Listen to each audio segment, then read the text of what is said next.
আসসালামু আলাইকুম গাইস, আপনারা কেমন আছেন? আমি তো আলহামদুলিল্লাহ ভালো আছি। চলে আসলাম আজকে রান্না করব কি সেটা নিয়ে। তো আজকে রান্না করব শাক ভাজি করব, আর হচ্ছে সিম আলু আর কপি দিয়ে রান্না করব। শীতের সবজি খেতে কিন্তু সব সময়ই ভালো লাগে, কারণ শীত থাকে না সব সময়। যতদিন শীত থাকে ততদিন শীতের সবজি খেতে কিন্তু ভীষণ মজা, আর এই সবজিটা খেতে কিন্তু অনেক ভালো লাগে। তো শাকটা বসিয়ে দিছি, শাকটা রান্না করে তারপরে হচ্ছে আমি সবজিটা রান্না করব।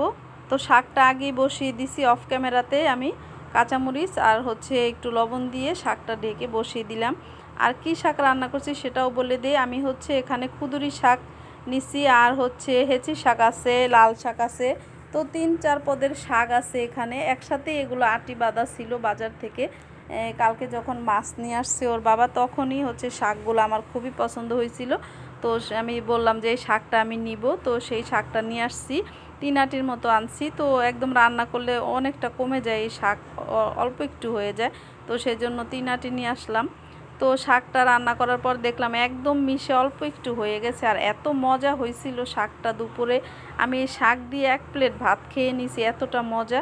আর আজকের তরকারিটাও অনেক মজা হয়েছে, যেহেতু শীতের সবজিটা খেতে কিন্তু ভালো লাগে।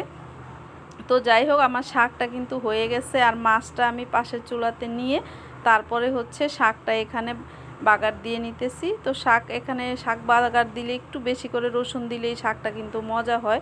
আর শাকের সবচেয়ে স্বাদ হয় হচ্ছে বাগারে বেশি রসুন পেঁয়াজ দিলে শাক খেতে মজা হয়।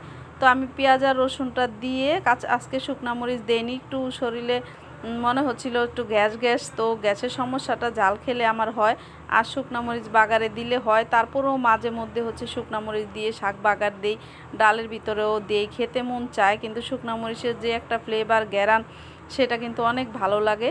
তো সেই জন্য আজকে শুকনো মরিচ ছাড়াই শাকটা দিলাম। তারপরেও যে এতটা মজা হয়েছে, মানে আমি ভাবতেই পারি না শাকটা এত মজা হবে আজকে। তো যাই হোক, আমি শাকটা বাগার দিয়ে নিলাম, আর মাছটাও আমার ভাজা হয়ে গেছে। তো এখন হচ্ছে তরকারিটা বসিয়ে দিব। তরকারিটা বসাইতেছি, এখানে হচ্ছে পেঁয়াজ কুচি দিয়ে দিলাম, আর একটু তেল দিয়ে দিছি। তেলটা গরম হওয়ার সাথে সাথে পেঁয়াজ কুচিটা দিলাম।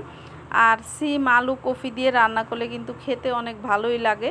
তো পাশের চুলাতে মেয়ে ঘুম থেকে উঠছে, বলতেছিল একটু চা খাবে, তো সেজন্য আমি আর ভাত বসালাম না। তো চা বসানোর জন্য ওকে চুলাটা ফ্রি করে দিলাম, আর এটাতে হচ্ছে আমি সবজিটা বসিয়ে দিতেছি। তো চা বসানো হলে তারপরে হচ্ছে আমি ওই রান্না করব ভাত। তো চা বসাবে, ঘুম থেকে উঠছে, এখন বলতেছে চা খাবে মুড়ি দিয়ে। মেয়ে হচ্ছে একদম ঠিক মতো খাওয়া দাওয়া করে না, কি বলবো, নাকি খেতে ইচ্ছে করে না। তো কালকে হচ্ছে ভাত খায়নি, দুপুরে রাতেও খায়নি। এত সকালবেলা এখন বাজে প্রায় 11:30টার মতো, আমি রান্না বসাইছি, ও আসছে এখন চা দিয়ে হচ্ছে মুড়ি খাবে। তো আমি হচ্ছে তরকারিটা বসিয়ে দোকান থেকে ওকে মুড়ি এনে দিলাম। মুড়িটা তো তেমন একটা খাওয়া হয় না ঘরে, সেজন্য আনা হয় না। তো ও বলতেছিল এখন আম্মু আমাকে মুড়ি এনে দাও, মুড়ি দিয়ে আমি চা দিয়ে খাবো। তো বললাম ঠিক আছে। তো চা বসাইছি, আর আমি এই ফাঁকে তরকারিটা কষাতে দিয়ে হচ্ছে মুড়ি নিয়ে আসলাম, যে দোকান থেকে এনে দিলাম, সে মুড়ি দিয়ে চা খেলো। আর দুপুরেও খাবে না, তো বলতেছে খিদা নাই। তো আমি হচ্ছে দুপুরে কয়টা ভাত খাওয়াই দিছিলাম ওরে, একদম রুচি নিয়ে খাওয়ার জন্য, মানে খেতেই চায় না ভাত, কেন জানি ওর নাকি খেতে ইচ্ছে করে না, কি বলবো। আর এই তো এখন হচ্ছে আমি তরকারিটা কষাতে দিয়ে দিলাম মশলাতে। তো আজকে যে সিম রান্না করছি ফুলকপি আলু দিয়ে, সিমটা এত মজা হয়েছে, মানে কি বলবো, অনেক ভালো লাগছে। তো আপনারা বলবেন যে বারবারই বলতেছি এত মজা হয়েছে, এত মজা হয়েছে। তো আসলেই মজা হয়েছে, সেই জন্য বললাম। তো আপনারা এইভাবে রান্না করে খেয়ে দেখবেন, অবশ্যই ভালো লাগবে শীতের সবজি। তো আমি হচ্ছে আজকে রান্না করতেছি তেলাপিয়া মাছ দিয়ে। কালকে তো অনেক মাছ নিয়ে আসছিল, তো মেয়ে হচ্ছে ভাত খায় না, অন্য মাছ রান্না করলে বলে খাবে না। কি বলবো, মেয়েটাকে নিয়ে আমার অনেক জ্বালা যন্ত্রণা, মানে কোনো মাছই খেতে চায় না ও।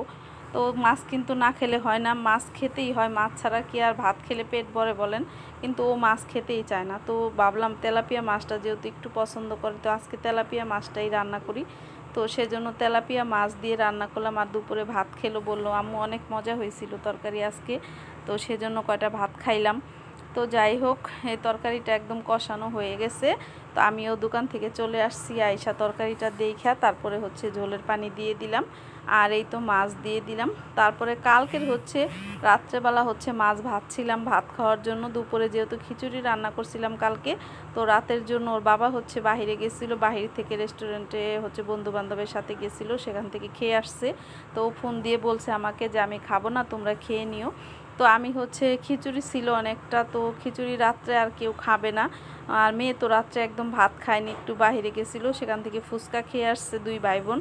তো ছেলে একটু খাবে আর আমি খাবো, তো ভাতও ছিল, সেই জন্য হচ্ছে একটু মাছ ভেজে নিয়েছিলাম, আর সেই থেকে 2 পিস মাছ ছিল, তো সেটাও হচ্ছে সবজিতে দিয়ে দিলাম।